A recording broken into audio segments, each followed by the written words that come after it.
રાતના 6:30 વાગે છે ને હજી માતાના મઢ છે 25 કિલોમીટર દૂર.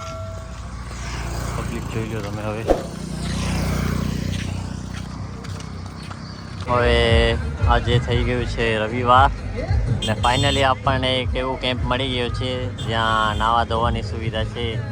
તો એનો આપણે લાભ લઈશું. આપણા બેગ આપણા ભાઈબંધો જોડે છે, એ લઈ આવે તો પછી સેવાનો લાભ લઈએ. ને હવે અહીંયાથી માતાના મઢ છે 24 કિલોમીટરની દૂરી ઉપર. તો થોડોક ટાઈમમાં નાહી ધોઈ ફ્રેશ થઈ નીકળી જશું. સાંજ સુધી આરામથી પહોંચી જશું માતાના મઢ. ત્યાં બધા ખોખો રમે છે, જોઈ લો. બધી ચેર એવી રીતે રાખેલી છે.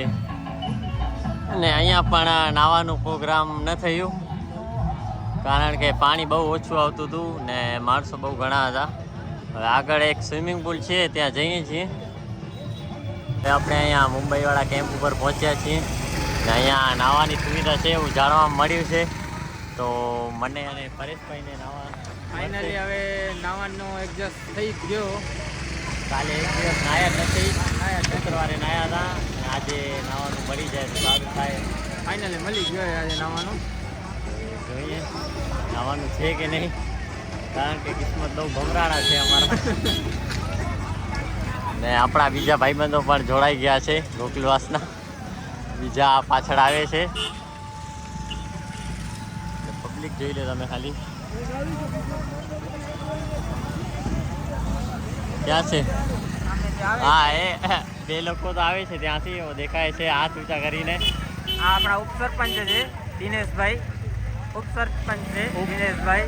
હા, અને બીજા આ ગણેશનગરના પ્રમુખ સાહેબ. હા, ગણેશનગરના પ્રમુખ છે, પ્રમુખ સાહેબ છે. હા. અને આ ભાઈ દિનેશભાઈ એ ઉપપ્રમુખ છે. હા, હવે રહ્યા જોઈ લો. તો સરપંચ બની જાય એટલો એને વોટિંગ આપજો. હાલો આપણે જઈ આવે અંદર. મુંબઈવાળા કેમ્પમાં નાહી ધોઈ ને બેસી ગયા છીએ જમવા માટે. જમવામાં છે દાળ ભાત, પૂરી, શાક, પછી પૌવા ને લાકડિયા છે. જય માતાજી. આપણે બીજળાવાળા કેમ્પથી નીકળી ગયા છીએ જમીને. ને એક ભાઈ આપણા આગળ જાય છે ભાઈબંધ. એમને ચપ્પલ નથી પહેરી, માંડવીથી ચપ્પલ વગર જ આવે છે. ને બીજા આપણે હાર્યા. હા હા મોજ.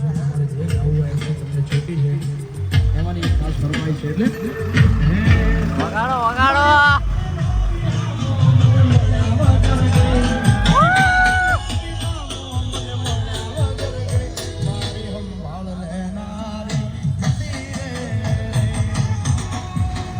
તો મિત્રો ફાઇનલી આપણે રવા પર પહોંચી આવ્યા છીએ.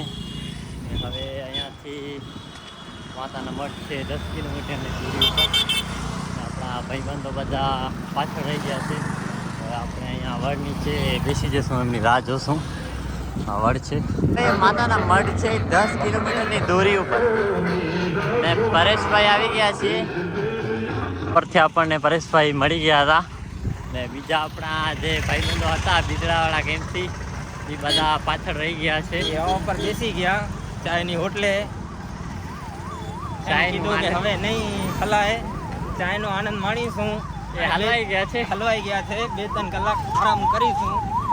એટલે હું હાલ્યો આવ્યો અને નિલેશભાઈ જોડે પાછો રનિંગ કરતા માતાના મઢ હમણાં 3 કલાકની અંદર પહોંચી જશે. હા, હવે તમે પબ્લિક જોઈ લો ખાલી.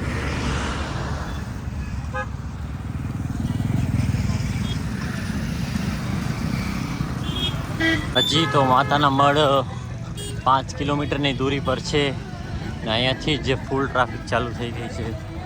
લગભગ 2-3 કિલોમીટર લાઇનમાં ટ્રાફિક છે. આગળ જોઈ લો, પાછળ પણ તમે જોઈ લો ફૂલ ટ્રાફિક છે અહીંયા. પાછળથી જે ગાડીઓ આવે એનું પણ પદયાત્રીઓને થોડુંક ધ્યાન રાખવું પડે, કારણ કે એ પણ આપણને નુકસાન પહોંચાડી શકે છે. સાંજનો સમય થઈ ગયો છે ને હવે અહીંયાથી માતાના મઢ છે 2 કિલોમીટરની દૂરી ઉપર. ને પરેશભાઈ સક્સેસફુલી પહોંચી આવ્યા છીએ. ફક્ત 2 દિવસમાં શુક્રવારે નીકળ્યા હતા અને રવિવારે સાંજે અહીંયા પહોંચી આવ્યા. 111 કિલોમીટર કર્યા કમ્પ્લીટ. હવે તમને મંદિરે કલાકની પહોંચીને દર્શન કરાવશું. પણ ત્યાં એક એવી ન્યૂઝ મળી છે અમને કે ત્યાં લાઈન બહુ લાંબી લાગેલી છે ભક્તોની. જોઈએ, પહોંચીને તમને અપડેટ આપશું. જય માતાજી. જય માતાજી. તો માતાજીના દરબારમાં આવ્યા છીએ ને અહીંયા ટ્રાફિક તો જુઓ ખાલી તમે. ટ્રાફિક જોઈને તમને લાગશે કેટલા ભક્તો ઉમટ્યા છે અહીંયા. ઘણી ટ્રાફિક છે, બહુ જ. આગળની સાઈડ એમ જ, પાછળની સાઈડ પણ એવું જ છે. આ મંદિરથી પહેલાં રસ્તામાં આ બાજુ પાર્કિંગ રાખેલી છે. અહીંયાથી બધા સ્ટોલ સ્ટાર્ટ થાય છે.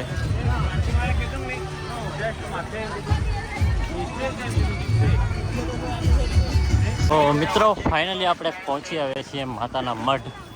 આપણી પદયાત્રા સંપૂર્ણપણે બહુ જ સારી ગઈ. હવે આપણે દર્શન કરવા માટે જશું. દર્શન કરવા માટે લાઈન તો જોઈ લો કેટલી લાંબી છે, બહુ જ લાંબી છે લાઈન. લાઈન તો જોઈ લો, 12થી ચાલુ થઈ હતી, મેં તમને દેખાડી હતી આગળ. આ કન્ટિન્યુઅસલી અહીંયા સુધી છે. માતાજીનું મંદિર બહુ જ સારું ડેકોરેશન કર્યું છે આ વખતે. ફોટોગ્રાફી માટે પણ બહુ પબ્લિક છે, તમે જોઈ શકો છો. બધા ફોટોગ્રાફી ચાલુ છે મંદિરની સામે. ને દર્શન માટે પણ ઘણી લાંબી લાઈન છે. ને અહીંયા ભક્તો રેસ્ટ કરે છે આ બધા એરિયામાં. આ એલઈડી સ્ક્રીન ઉપરથી લાઈવ દર્શન કરાવી રહી છે. તરત કરી લો તમે બધા. આ એલઈડી સ્ક્રીન ઉપરથી લાઈવ દર્શન કરી લો, કારણ કે ભીડ બહુ જ છે. લાઈનમાં ઉઠશું તો સવાર થઈ જશે એવું મને લાગે છે. માતાજી મિત્રો, આજે છે આપણો ચોથો દિવસ ને આ દર્શન કરવાની લાઈન જોઈ લો તમે, રોડ સુધી છે. આપણે તો કાલે રાત્રે જ દર્શન કરી લીધા ને હવે સવારે નીકળીએ છીએ ઘરની તરફ. કાલે ફોન સ્વિચ ઓફ થઈ ગયો હતો એટલે કાંઈ અપડેટ આપી ન શક્યા તમને. અત્યારે થોડીક ચાર્જિંગ છે.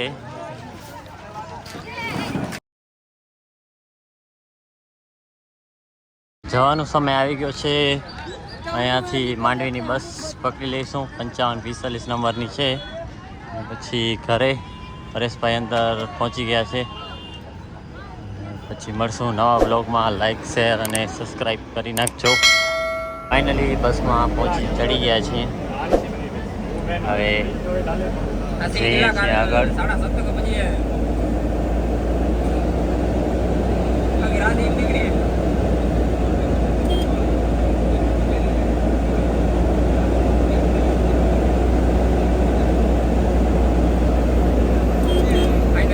બસ મળી ગઈ છે પણ સીટ નથી મળી.